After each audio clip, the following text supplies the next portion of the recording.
Саламатсыздарбы, урматтуу бир туугандар. Бүгүн биз сиздер менен Матай жазган жакшы кабар 5-тен 7-ге чейинки бөлүмдөрдөгү Иса Теңирибиздин тоодо айткан насаатын баштайбыз. Тоодогу насаат Иса Теңирдин кызматынын башында айтылган насаат сөздөрдүн топтому. Тоодогу насаатты Иса Теңир Жакыя тарабынан сууга чөмүлдүрүлүп, ыйык рухка толуп, андан кийин 40 күн орозо кармап, шайтан тарабынан сыналып келгенден кийин айткан. Иса Теңирдин кызматындагы эң алгачкы сөздөрү тоо кылгыла, анткени асман патшачылыгы жакындап калды деген сөздөр болгон. Иса Теңир тоодогу насаатында жана жалпы эле бардык насааттарында асман патшачылыгы негизги темалардын бири болгон. Тоодогу насаатта Иса Теңир биздин көңүлүбүздү жерден асманга бурат. Анткени Иса Теңир адамзатты күнөөдөн куткарыш үчүн биринчи рет бул жер үстүнө келгенде, аны менен кошо асман патшачылыгы да бул жер үстүнө келген. Бирок ал көзгө көрүнбөгөн патшачылык болгон. Ал эми Иса экинчи рет келгенде, аны менен кошо көзгө көрүнгөн патшачылык келет. Асман патшачылыгы агарып атып келе жаткан таңга окшош. Таң атса да, күн али чыга элек болгон сыяктуу эле. Иса да азыр али келе элек. Ал экинчи рет келгенде көзгө көрүнгөн патшачылыкта келет. Мына ошондуктан тоодогу насаатта Иса Теңир биздин көңүлүбүздү жерден асманга бурат. Тоодогу насаат биздин көңүлүбүздү көзгө көрүнгөн нерседен көрүнбөгөн нерсеге бурат. Тоодогу насаат биздин көңүлүбүздү жердеги жашообуздан асман патшачылыгына бурат. Тоодогу насаат мына ушул эки нерсенин айырмачылыгын, тагыраак айтканда, жердеги менен асмандагынын, көзгө көрүнгөн нерсе менен көрүнбөгөн нерсенин айырмачылыгын бизге көрсөтөт.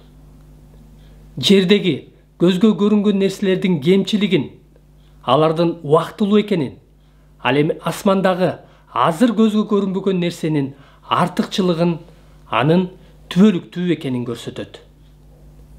Тоодогу насаатта биздин ишенимдеги жашообуздун негизги тармактары айтылган. Биздин бул жер үстүндөгү адил жашообуз, мүнөзүбүз, адил иштерибиз, душмандарыбызга карата мамилебиз, моралдык жүрүм-турумубуз кандай болушу керектиги айтылган. Алардын ар бирин биз өз алдынча карап чыгабыз. Тоодогу насаатта айтылган осуяттар адил адамдарга, Иса Машаякка ишенгендерге таандык. Иса Машаякка ишенбеген, жогорудан төрөлбөгөн адамдар мындай мүнөзгө, мындай жүрүм-турумга ээ боло алышпайт. Алар өз күчү менен адил боло алышпайт. Тоодогу насаатты жалпысынан асман патшачылыгына таандык болгондордун адил жашоосу деп атап койсок болот. Тоодогу насааттын кыскача мазмунун, кыскача планын түшүндүрүп бере кетейин. Матай 5-бөлүм 1-ден 2-ге чейин киришүү. Матай 5-бөлүм 3-төн 9-га чейин алардын мүнөзү, асман патшачылыгына таандык болгондордун мүнөзү. Матай 5-бөлүм 10-дон 12-ге чейинки аяттар алардын конфликттери, алар туш болгон карама каршылыктар.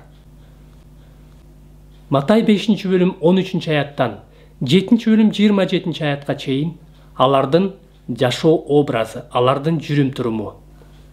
Жана Матай 7-бөлүм 28-ден 29-га чейинки аяттар жыйынтык. Ошентип урматтуу бир тууганым, биз тоодогу насаатка кыскача киришүү жасадык. Мен сизге Матай 5-тен 7-ге чейинки бөлүмдөрдү бир нече жолу өз алдынча окуп чыгууңузду сунуш кылмакчымын. Эмки насаат сөздө биз эң биринчи бакытты карайбыз. Тактап айтканда, руху жакырлар бактылуу деген эмне экендигин, руху жакырлар кимдер? Алар эмне үчүн бактылуу деп аталышаарын карайбыз. Эмки насаат сөздөн көрүшкөнчө, Кудайдын тынчтыгы сиздер менен болсун.